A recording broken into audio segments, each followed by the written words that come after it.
Yeah, it's Would so they be at like a slight angle, or is it just negligible that they're so so because if the whole thing is entirely planar and they have hydrogens there, those hydrogens are trying to go right at each other. Right. But if we put a carbon in the middle, the carbon is like, no, we're gonna do tetrahedral. I'm gonna be like kind of tented up a little bit like this.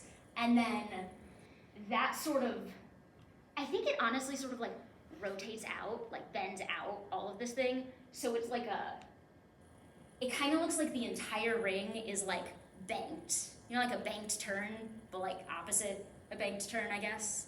Like. But I okay. get that. The thing that I'm confused about is the two carbons that are attached to the CH2. Those guys. Yeah, aren't they at an angle? They're no longer like entirely planar because they are attached to that central sp3. Yeah, I don't understand why this is planar enough either. Okay. Yeah, no, I agree. This is like, these are exceptions that you don't have to memorize exceptions. Cool. I'm gonna ask you about things that follow the rules. Yeah, no, you're good. It's okay, because like I would rather we understand, but like also, I would rather we understand concepts than memorize exceptions. So I'm happy to talk about exceptions, and I'm gonna test you over stuff that like follows the rules. So, like I regret putting, what did I put on there? Decarbonization on your exam. I regret putting that one on your exam. I wish I had done something a little more just nucleophile attacks Cartmeal kind of in that realm. For future reference, for the next exams, I may or may not be writing. Oh wait, I'm definitely writing. So, anti-aromatic hydrocarbons. Oh, this is actually introducing them. I added the slide that had the little chart because like, I liked it better, but I mean, I don't know, whatever. That's where they actually introduced it. I just moved it because I didn't want it there. Heterocyclic aromatic compounds. So, let's, it's not heterocyclic, it's isn't that heterocyclic because there's more than one ring and Or it's within the ring, the different atom within the ring? The same. I guess it's because there's a different atom in the ring. Yeah, compounds containing more than one Oh carbon yeah, atom in a rings ring. next to each other are bicyclic. There we go. Sorry, I needed to remember the word for the other one so that, because I was like, this sounds like it should be multiple rings. Yeah, heterocyclic, there's cyclic, and one of the things is not carbon. In which case, we don't have to have perfect alternating double bonds because, well, we've got some lone pairs to play with. And as long as everything's conjugated, either perfect alternating double bonds or everybody's got a p orbital and it's planar and they can all like continuous parallel p orbitals throughout the whole ring, then it can be aromatic. So, these guys are heterocyclic analogs of benzene. Do we care about the lone pairs here? Well, let's count how many pi electrons we definitely have. So, not counting lone pairs that could be pi or could not be pi, and we have to decide. Just pi bonds. How many electrons do we have in pi bonds in these? 6. Yeah. And this nitrogen, how many pi bonds go to this nitrogen? Yeah, let's do that. One, yeah. And then this guy, he's got a pi bond, and this guy has a pi bond. So if those guys already have a pi bond, these lone pairs are not in a p orbital, right? Because we're already using up the p orbital that's in the right orientation for a bond that's already happening. So in this case, these guys are actually really good bases because this nitrogen, you've got 3 things bonded to it, right? Or 3 things to get as far away as possible. A lone pair and 2 bonds, and you're already taking up the conjugated pi, or the conjugatable p orbital. So this is sp2 hybridized, and this lone pair is stuck in an sp2 sp2 hybridized orbital, just right here. It doesn't get to delocalize. So these guys, really good bases, because those electrons can't go anywhere. Here, all of a sudden, none of these heteroatoms have a double bond going to it already, which means we're not already using up the p orbital, the parallel p orbital. So we have to decide, should we? Is one of the or one of the lone pairs in a p orbital because it's next to hybridization. In this case, just on one side, it's got one carbon away from it, has a double bond on all of these. So this guy on these three, these guys have one lone pair in a p orbital, right? This guy, this is in a p orbital, right? This lone pair. Well, what orbital is this one in? Not the conjugated one, right? Yeah, who cares what it is? It's not the one we care about, because it's already got a double bond, right? Yeah, so if we already have a double bond going to it, its lone pairs can't be part of the resonance situation. If it doesn't already have a double bond going to it, then its lone pairs could be part of the resonance situation. Or if it's got a positive charge, then its empty p orbital could.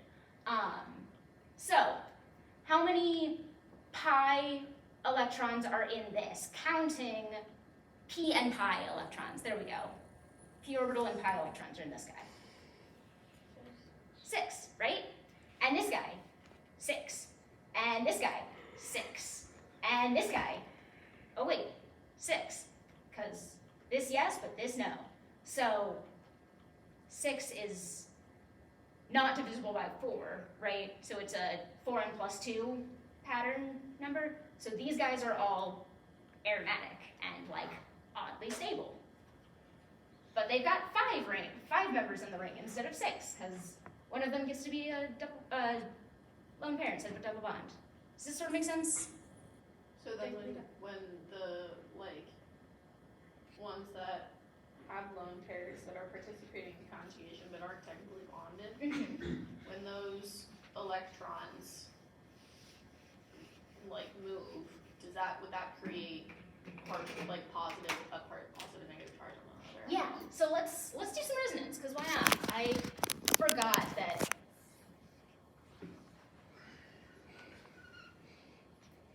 I forget sometimes how many of these concepts I'm I'm introducing, you know? I don't know. I use words that, if the book doesn't remind me that I'm the first time you're hearing these words, then I don't, or the first time we're doing stuff like this. So you've done conjugation, but also, or you've done resonance, but a little bit in first semester. So, let's pick, if this shows up. All right, let's see. We can do, let's move the lone pair. You want to move it right or left? Cool, which way's left? That way? Yeah. Okay, sick. So let's just move this guy halfway for now. So we can do tiny steps. Now we've got, and that is, that's P2. That, there, and this. All right, now we've got this.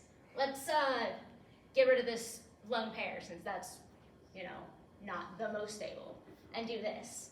Now, we've already got, these guys all have hydrogens, right, on the end to make up that 4th bond. So, if this guy already had 4 bonds and we're adding a bond, then we need to move this guy out of the way.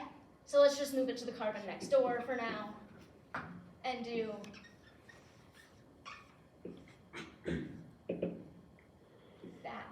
that, that, right? And then we can go, hey, you know what, I don't really like being the way that I am right now. So I'm gonna come here. And this is gonna go, well, actually, you know what, we're gonna, it doesn't super matter, but you guys have seen sulfur break the octet rule before, right?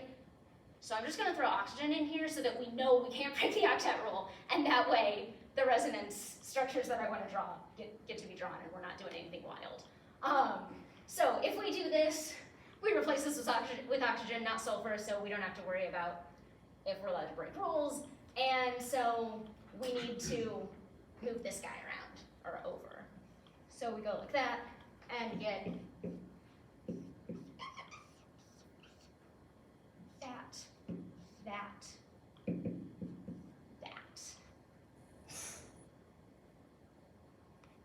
right? Yeah, and then, let's see. It looks like, okay, yeah, because this is a 5-membered ring, so we end up, we've had the negative charge on this carbon, and this carbon, so all except one.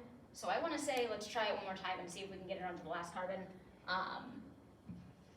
which, yeah, we can, but only because this is a 5-membered ring. When we do these things with benzene, we're going to learn a fun thing where some of the carbons can have, yeah.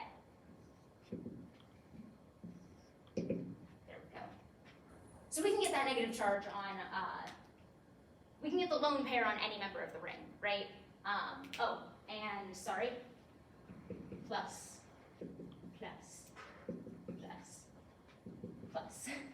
because we didn't start with an ion, so if I put a negative charge in there, I've got to have a positive charge too, right? So, fix that. A ring of resonance. So, now we can see the resonance for those guys. Okay, we're almost at, let me look at how many slides we have left in this specific section, because I feel like it's several, but I also feel like they're not all that important. All right.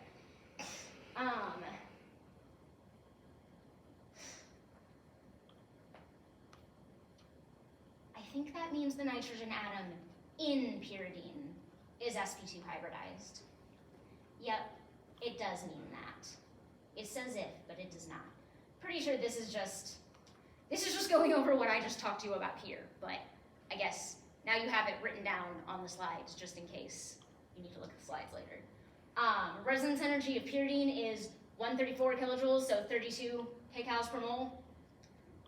It's a bit. Let's see. Furan, which is what we drew all of our, well, once I fixed it, we drew all of our resonance with that. That is 16 kcals per mole, 67 kilojoules. And pyrrole, the same thing, but with the nitrogen, is 21 kcals per mole. That's the resonance energy. So that's how much more stable it is than theoretically what it should be if we didn't take into account conjugation and aromaticity. Yeah?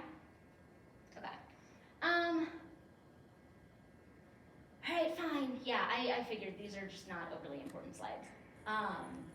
That's an indole. That little hydrogen, that shows up like around 9-ish. You don't have to know that. My photo product is an indole. All my photo products are indoles, so I just always look for that nice little peak that shows up at 9. Maybe like half a minute and we'll have. So, serotonin, purine, caffeine, there's like a bunch of aromatic stuff in biology, so your nucleic acids, yeah, your nucleic acids have, yeah, they have rings. They have aromatic rings too, yay. So, oh, Give me. Do you guys want to do like an extra 5 minutes to go over these annoying aromatic hydrocarbon ions where we do the exact same thing, but instead of a lone pair, we just have an empty p orbital and then take your break? Or do you want to take your break and then come back and do this shit? Because it is kind of a new thing, so we need to just do a break and then Let's just do a break. do a break. Good call.